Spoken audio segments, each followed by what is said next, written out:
Morning everyone, it's been a while.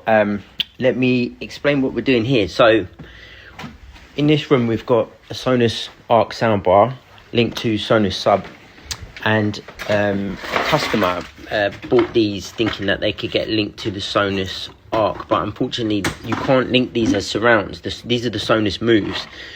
You can only link them as a stereo pair.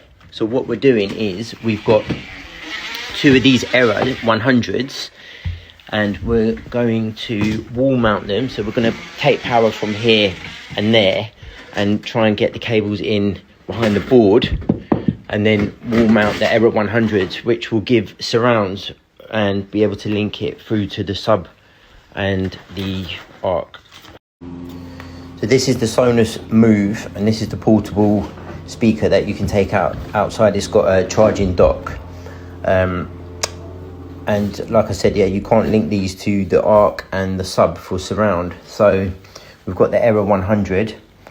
They also do this in the bigger speaker called the Era 300, but we've gone for this one because it's a little bit more sleeker, but you still get really good sound from them. This was the upgrade to the Sonos One speaker, and it will sit in the wall mount bracket like that. That'll get fixed, and then that'll go and get mounted on the wall. And it's also got an angle as well, so you can angle it down slightly towards the listening position. And our job is to try and get the cables in behind here, take power from there and there without causing any disruption to the wall.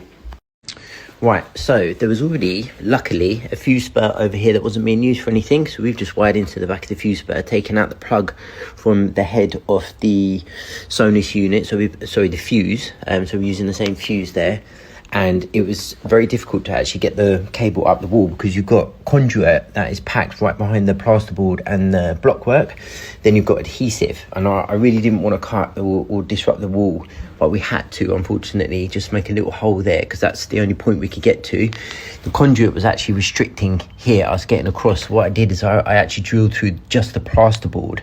So this cable's actually just going through about 1 inch of plasterboard and then goes back into the cavity there. And then on this side here, we've just brought it out at the bottom, and that's just going to go on a plug straight into there. And we had to make the same here because we had the same restriction with the conduit plasterboard adhesive, but when we're done, it's going to be tip top.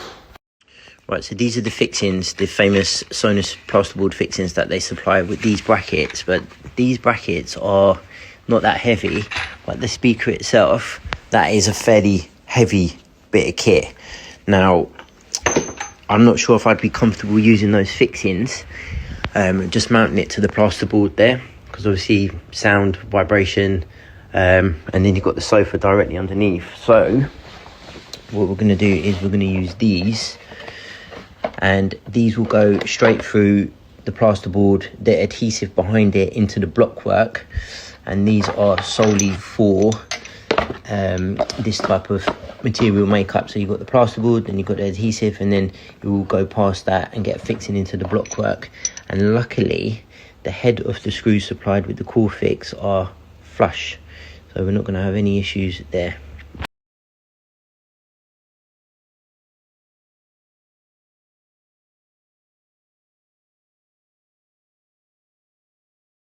You lied to us. They got every town covered. So we go soon. As long as we don't harm you, we think it's gonna be okay. It's too late to walk away.